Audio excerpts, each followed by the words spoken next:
আপনার এই সমস্ত কথা শুনে পাগল পাগলামি করে বলছে যে না আমি পাশে আছি, চট করে ঢুকে পড়বো। আপনি আসেন, আপনি আসেন। মাথা খারাপ হয়ে গেলে মানুষ কি না বলে কি না করে। এক লোক ছেলেকে বলছে, এই দোলা ভাই দাঁড়াও। দোলা ভাই মানে একবারে বাড়িতে গিয়ে বলছে, মা আমি মারা যাব। মারা যাবে কেন?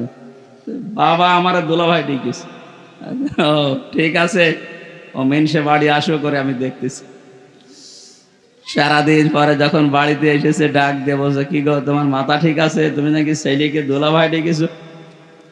বলছে, আরে মা গরু হালার এরকম হয়। একটা গরু হারিয়ে গেছে। কি হারিয়েছে? একটা গরু হারিয়ে গেছে, তাই ছেলেকে দোলা ভাই বলে ফেলছে, স্ত্রীকে মা বলে ফেলছে।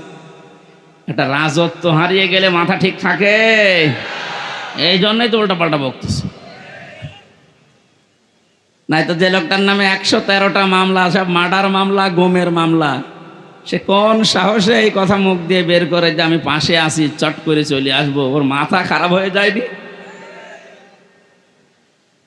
আপনি কি জানেন কত মানুষের বুক খালি করেছেন আপনি? কত মানুষ আশায় আছে আপনার শুধু একটু চামড়া পাওয়ার জন্য।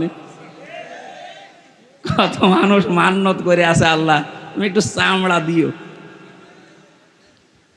সুতরাং যেহেতু রাজত্ব হারিয়ে গেছে, তো আজকের স্ট্যাটাস দিয়েছে জয় সাহেব যে আমার মার মাথা খারাপ, ওনার কোনো বক্তব্য আপনারা কাউন্ট করবেন না।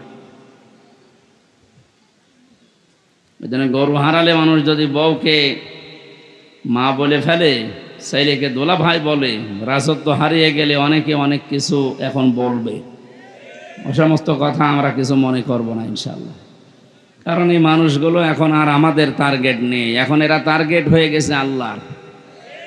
জালেমরা টার্গেট কার? এটা তো আমি বানালাম নাকি? সূরা শোরা 25 নাম্বার পারার 6 নাম্বার পৃষ্ঠার 13 নাম্বার লাইনের 42 নাম্বার আয়াতের প্রথম অংশে আছে, ইন্নামাস সাবিলু আলাল্লাযীনা ইয়াযলিমুনান নাস। আল্লাহ পাক বলেন, অবশ্যই আমি আল্লাহ নিজে মামলা দায়ের করব যারা মানুষ হয়ে মানুষের উপরে জুলুম করেছে। শব্দের দিকে খেয়াল করেন তো, যেহেতু আলেম আছে এখানে, আল্লাহ ইয়াজলিমুন কেন দিলেন? দুইটা শব্দ নিয়ে কালটা গঠিত, দুইটা কাল আছে এর ভেতরে, দুইটা সময় আছে, বর্তমান, ভবিষ্যৎ, প্রেজেন্ট, ফিউচার। আল্লাহ ইয়াজলিমুন আল মুসলিমুনা দিতে পারতেন যে মুসলমানদের উপরে যারা জুলুম করেছে। আল্লাহ দিয়েছে ইয়াজলিমুন আন নাস। হিন্দু কি মানুষ না? কথা বলেন না কেন? খ্রিস্টান মানুষ না? এ পৃথিবীতে যে ধর্মের অনুসারী হোক না কেন, লোকটা তো মানুষ। মানুষ হয়ে যদি কেউ মানুষের উপরে জুলুম করে, ভবিষ্যতেও যারা করবে, এরা আল্লাহর মামলার আসামি। এতদিন যারা করেছেন এই 15.5 বছর, আপনি আর কিছু না বিশ্বাস করেন, সূরা শোরার এই 42 নাম্বার আয়াতের প্রথম অংশ 100% বিশ্বাস করতে পারেন, আপনি কিন্তু আল্লাহর কেসের আসামি। এই যে একটা গরিব মানুষ, মাওলানা হারুন, দিনাজপুরে বাড়ি, এ যদি আমার বিরুদ্ধে মামলা দিত, আমি ওই সময় যে জায়গায় ছিলাম আকিস গ্রুপে, বাংলাদেশে ওরা 3-4 জনের ভেতরে একজন, কত টাকা লাগবে ওরে টাকা দিয়ে 2-3 দিনের ভেতরে আমি বের হয়ে চলে আসতাম। কি কথা বলে না কেন? পারতাম না?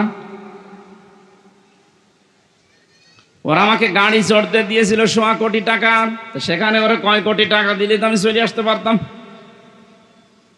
যেহেতু আমরা মামলার বাদী হারুন না, সভাপতি সাহেব না, একেবারে সরাসরি রাষ্ট্র, উনি তো টাকা খাবেন না ওইভাবে।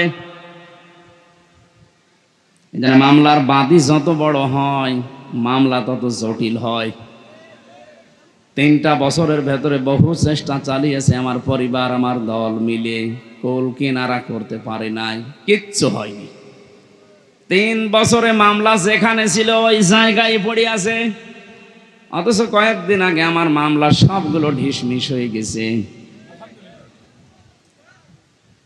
মনে করলাম বলি যে বিচারপতি 3টা বছর তো মামলা আপনার কাছে ছিল, কিছুই তো করলেন না।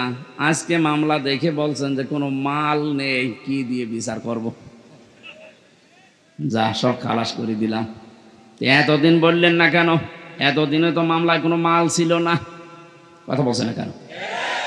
আজকে বলছেন যে কোনো মাল ম্যাটারেস নেই, কি দেখে বিচার করব? সব খালাস করে দিলাম। সে ধরা পড়ার পর থেকে তো আপনার কাছে উঠতে আছে মামলা, ওই সময় কেন দিলেন না? এই কথাই বলতো মাননীয় আদালত যে হুজুর আমার হাত বাঁধা। কি বাধা? বলেন বলেন। বাংলাদেশের 1628 জন মানুষ দায়িত্বে আছে, ছিল, এখনো আছে।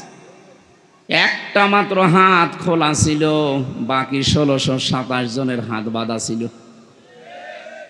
গত পরশুদিন আমি যশোরে ছিলাম, ওসি সাহেব এসে বলছে হুজুর আমি আপনার সাথে খাবার খাবো। কেন? এতদিন পর্যন্ত আপনাকে আমি এখানে আসতে দেইনি।